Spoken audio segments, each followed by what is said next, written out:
and welcome to Read Aloud 3, where it's you, me, and the Trinity. Sorry.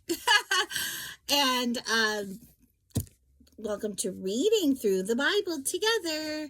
We are in 2 Chronicles, and we're reading in chapter 4 today.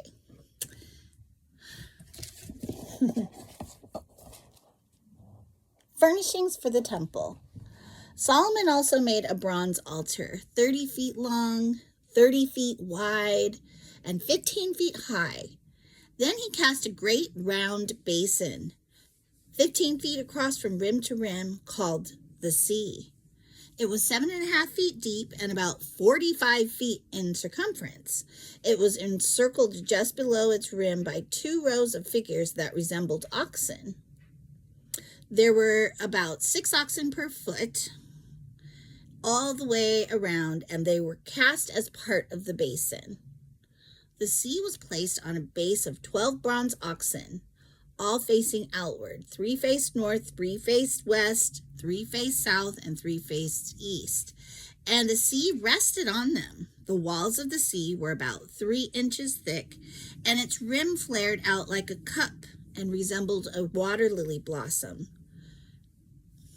It could hold about 16,500 gallons of water. Wow, that's pretty impressive.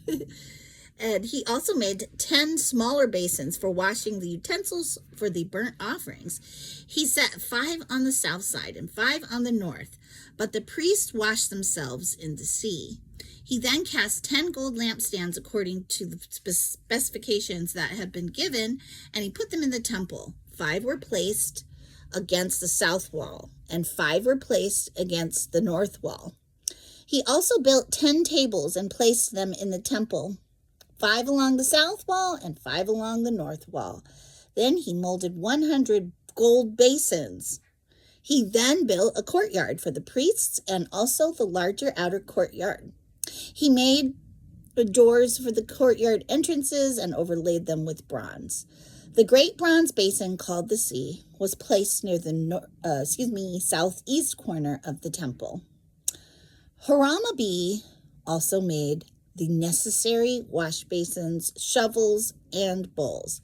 So at last, Hiram-Abi completed everything King Solomon had assigned him to make for the temple of God.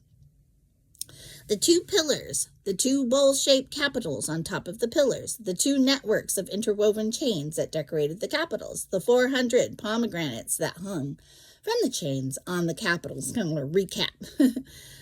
2 rows of pomegranates for each of the chain networks that decorated the capitals on top of the pillars, the water carts holding the basins, the sea, and the 12 oxen under it, the ash buckets, the shovels, the meat hooks, and all the related articles, all the way down to the meat hooks.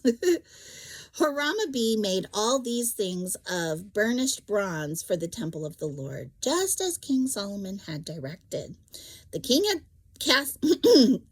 had them cast in clay molds in the Jordan Valley between Succoth and Zarethan.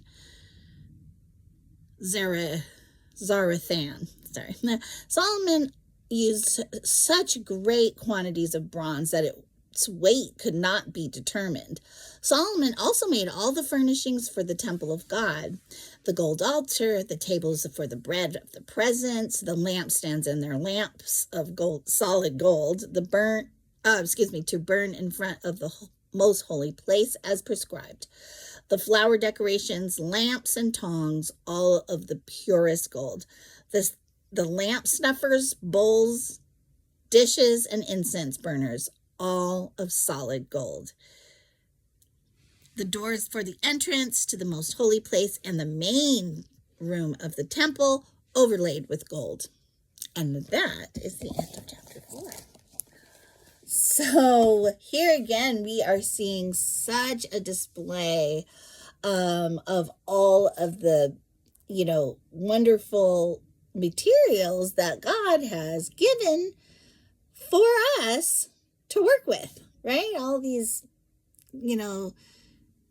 lots of gold that gold has always been deemed so valuable, and gold has to be just, so refined and burned down and things like that. So it's like, I can see why, and he just used all of this gold, like just to say, Lord, we're going to give you the best of what you've given us.